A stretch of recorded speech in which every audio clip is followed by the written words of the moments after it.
Hey guys, what's up? It's me, People25 here, and today I'm bringing you the third iteration of a tradition on my channel, which is my annual Six Flags predictions. Now, for those of you who have been here before, yes, this is another rendition of likely very inaccurate predictions. As logically inaccurately as I try and make them, Six Flags loves throwing curveballs at us.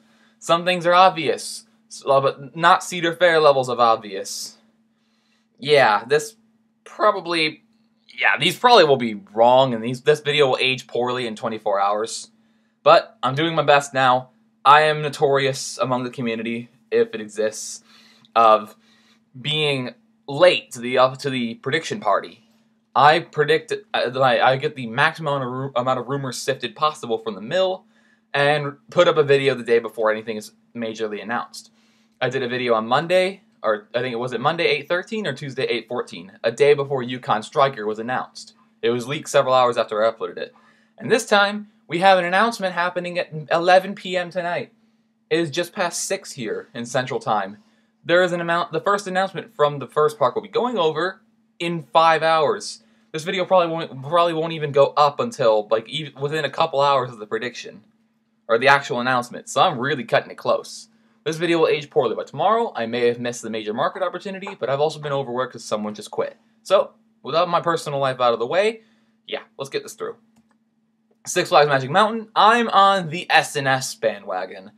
I think that the S&S would be the most logical thing from here. There has been a teaser from Premier Rides, but I think that's for a different park. I don't think it's even for Six Flags. It could be, but it'd be way too similar to Full Throttle, or YOLO Coaster, whatever you call it.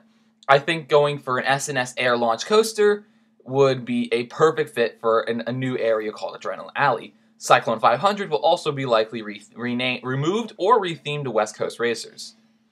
I could personally see this being a clone of Max Force, Great America's new ride, if you watch my video as of late.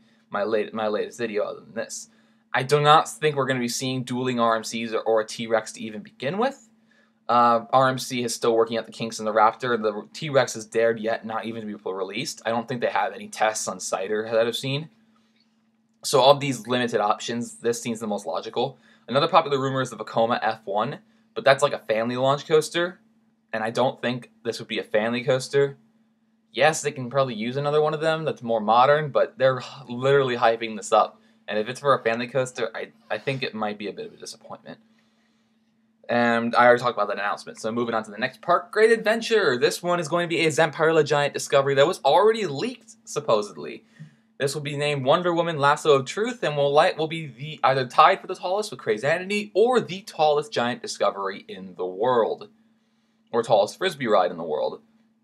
This will be in their DC Comics section in their old freefall ride / show stage or stunt stage. And it'll be part of the 4th generation of Six Flags Giant Discoveries. And they're only going to build more from here. I think this one, like I said, is going to be taller, or at least as tall as Crazanity, and will also not be the only Giant Discovery put in this year. As I'm on the boat that over Georgia will be getting a Giant Discovery as well. Yeah, we're going to get another one of these. They're silently removing their removing their Shoot the Chute Splash Waterfalls at the end of the season. Certain features have been removed, and the ride is not operated much according to reader reports, or based off users on internet forums. And I think this would be perfect for a very shaded, wooded area Giant Discovery along a tree bed. It'd be perfect, and it wouldn't be themed as superheroes for once. I think it'd have a steampunk theme, and I think would be named Screampunk based on the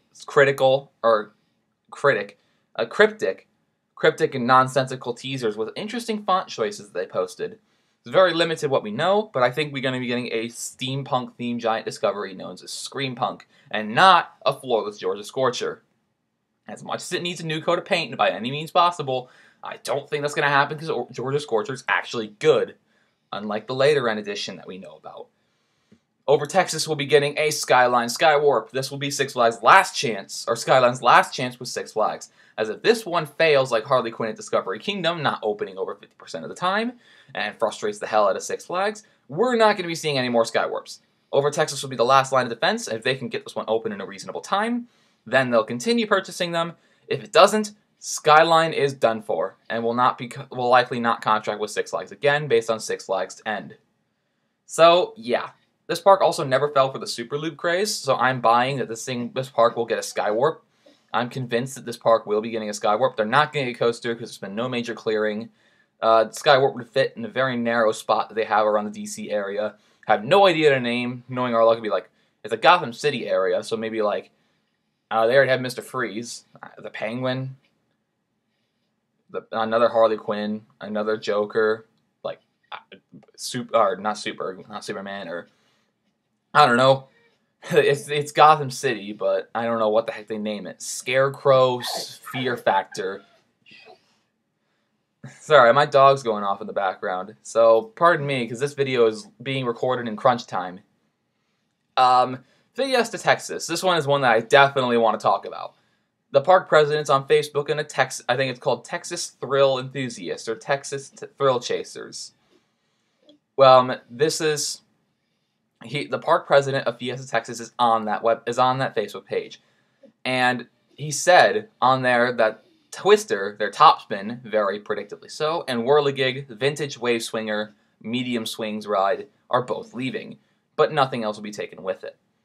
It opens up a nice circular area because it also will take out a 3-point challenge minigame and a water shooting minigame on the midway. And it's confirmed to be taller than Superman Krypton Coaster and not a giant Discovery or a new coaster.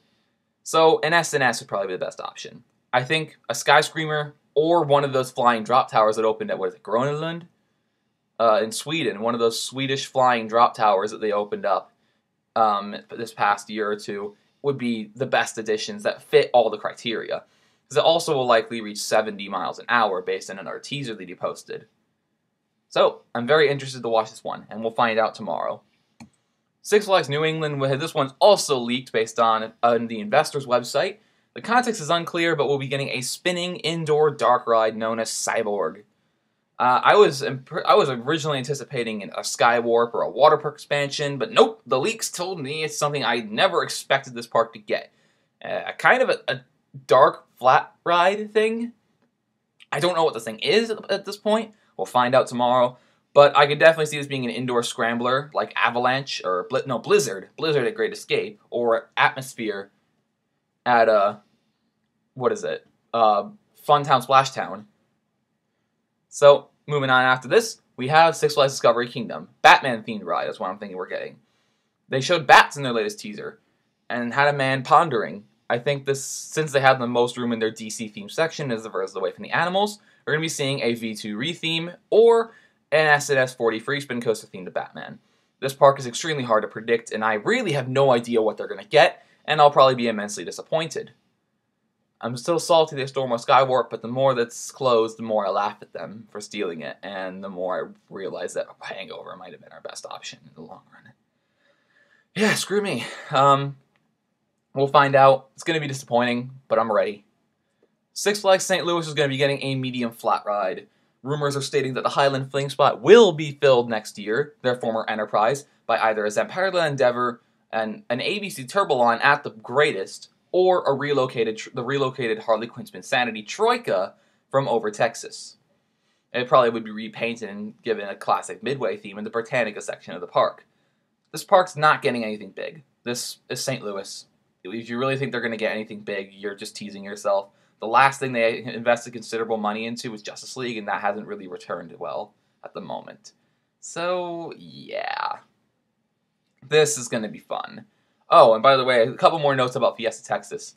Pirates will be opening in January, and they'll also be likely installing year-round operations at Fiesta, Texas. Those are more things that the park's going to be doing. Moving on to Six Flags America, I'm on the floorless Apocalypse bandwagon. I think this new deal in the long run would be a very good thing for the park.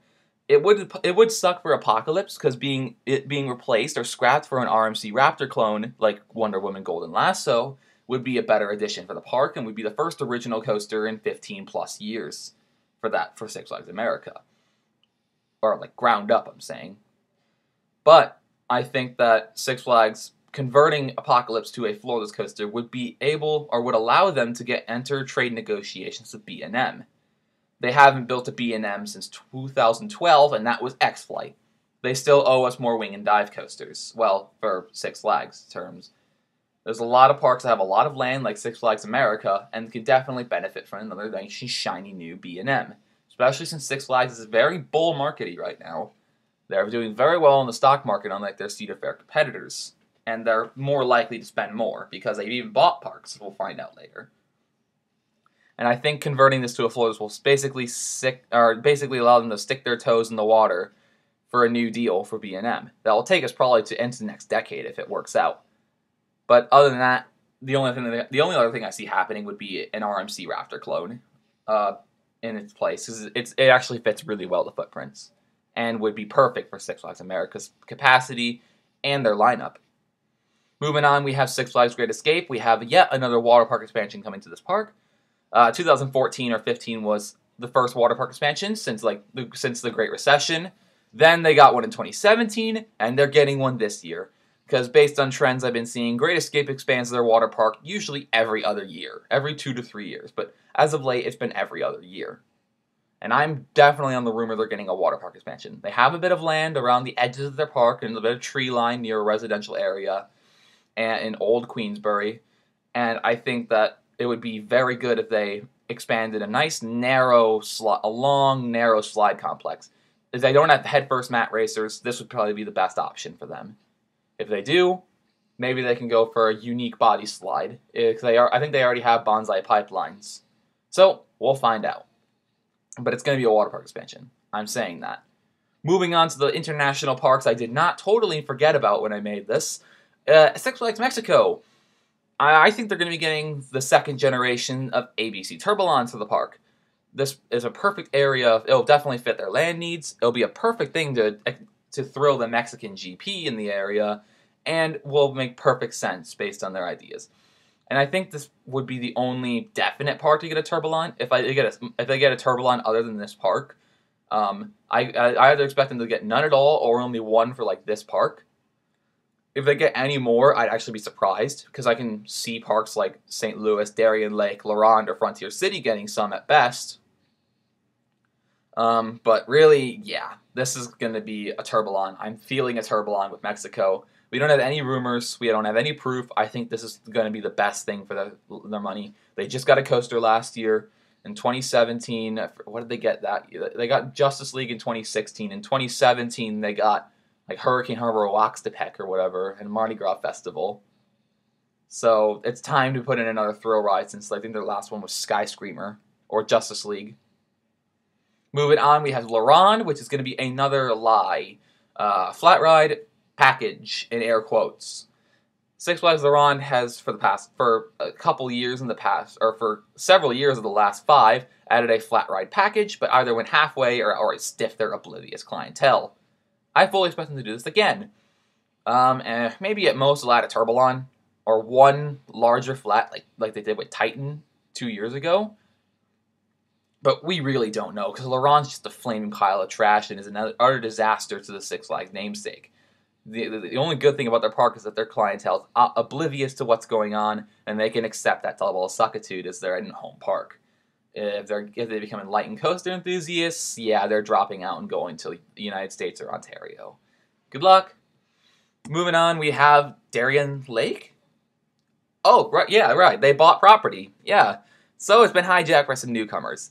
I have to put even more effort into my rumor mill and predict 2 more parks. Six Flags went on a spending spree this past spring and bought Darien Lake, Frontier City, Whitewater Falls, which is Frontier City's water park, Wet n Wild Houston, and Wet n Wild Phoenix. I think Darien Lake will receive a large flat ride since they got Tantrum last year. According to park employees, they've been tipped off that their go-karts will not operate next year. And I think this would be perfect for either something down the road or a giant discovery. I don't think this park is really going to get anything definitive, but we'll see. Also, as a side note, so I don't have to mention them independently, the water park budget this year will go to Great Escape and a new slide for each of their 3 water parks. Concord got something in its first year, and Six Flags will be putting in new attractions to all 3 of their newly acquired water parks. Until they neglect it again, because they're cash cows no matter how little they pay attention to them, because it's a water park. People don't see a lot of change there. They just go because it's fun. Unlike amusement parks where people are constantly bickering about things getting stale when there's already so much to do. And finally, we have Frontier City. I was literally just spending I spent a good 30 minutes thinking about what the heck this park can get. We know that Tumbleweed, vintage half-functional rotor, is probably on its way out. Yeah, it's likely on its way out. It opens up a nice, narrow strip of land, and I think they'd be most likely succeeded by a medium-sized flat ride, like one of those Chance Freestyles like Great Escape got in Pandemonium, or possibly like a Zamperla Endeavor. If they're lucky, they get a free spin, or maybe a Giant Discovery. But at least, since Six Flags now operates the property, they don't own it, but they operate it, they will finally be on the radar again, and they will start expanding likely every year, now that Six Flags has a financial stable footing. Either way, I hope you got something out of listening to my ancillary bull. These are all rumors. Don't take any of these at heart. I also did Great American and entirely separate video, so shameless plug to my latest video other than this. But yeah, I think that's really going to get us all out of the way. I'm waking up in less than 12 hours, and I'll wake up to a very pleasant cup of joe in the new Six Flags trailer. So, yeah. Okay, yes, just take these with a grain of salt. They're probably going to be horribly wrong by tomorrow, because that's what happens every year. I get a couple, but not all of them. If someone got all of them, they're a wizard or like a freaking Illuminati. They're Costradamus, that's what they are. Yeah, okay. I'm just going to stop now before I go off to a tangent. I got things to get to tonight. I'm kind of busy, especially with such a national holiday coming tomorrow, essentially, for coaster enthusiasts. And Carowinds' new coaster is being announced tomorrow. So, competition. So, if you guys have enjoyed this, feel free to leave a like, comment, or subscription. I hope you guys have a great insert unit of time here. Happy holidays tomorrow, as we're going to be getting a butt ton of news, and we're going to be spoiled rotten, so we're either going to be immensely impressed or suicidally disappointed. Either way, this is the coaster enthusiast community, and on that bombshell,